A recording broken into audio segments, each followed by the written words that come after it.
বন্ধুরা, এই পার্সেলটা মঙ্গলবারে রাজস্থানের অনুপগড়ে পাঠানো হয়েছে। আর এখানে 10 রকমের গাছ নিয়েছে, একটা গন্ধরাজ, একটা স্টার মোগরা, তাছাড়া এখানে 8 রকমের জবা গাছ। তার মধ্যে অরেঞ্জ কালারটা বেশি নিয়েছে, অস্ট্রেলিয়ান ভ্যারাইটিজ এর একটা নিয়েছে লাল রঙের। আর হ্যাঁ, আর একটা জিনিস বলে দিচ্ছি, যারা এখন অনেক দূরে থাকে, মানে শহরের থেকে অনেকটা দূরে থাকে, তাদের জন্য বলছি এখন অর্ডার করবে না। বর্ষাকালে অনেক রকম সমস্যা হচ্ছে কুরিয়ারে মালগুলো মানে গাছগুলো পাঠানোর জন্য।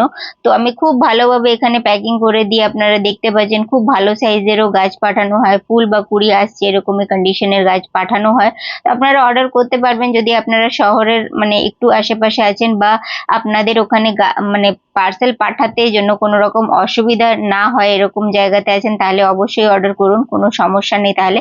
কিন্তু আউটসাইড যেগুলো কোথাও কোনো সময় কুরিয়ার করা যাচ্ছে না, যেমন অনেক দূরে বা প্রবলেম হচ্ছে, সেগুলোর জন্য বলছি আমি। আর আপনারা যদি অর্ডার করতে চাইছেন তাহলে স্ক্রিনে নম্বর শো হচ্ছে। সিওডি অ্যাভেলেবল নেই, সব পেমেন্ট কিন্তু আগেই চলে আসে আমাদের, তার 15 দিন পরে আমরা গাছ ডিসপ্যাচ করি। আর একটা জিনিস এখানে বলে দিচ্ছি যে মেসেজ করার সময়টা বলে দিচ্ছি, আমি দুপুর 2টোর থেকে অনলাইন আসি, আর শুধু 4টে অবধি থাকি অনলাইন। তারপরে কিন্তু 7টার পর আবার অনলাইন আসি, আর তখন 9টা অবধি থাকি। তো সেই সময় মেসেজ করলে আপনারা রিপ্লাই পাবেন, যে কোনো সময় মেসেজ করলে কিন্তু রিপ্লাই পাবেন না। ধন্যবাদ ভিডিও দেখার জন্য। চ্যানেলে নতুন থাকলে কিন্তু সাবস্ক্রাইব করে নেবেন।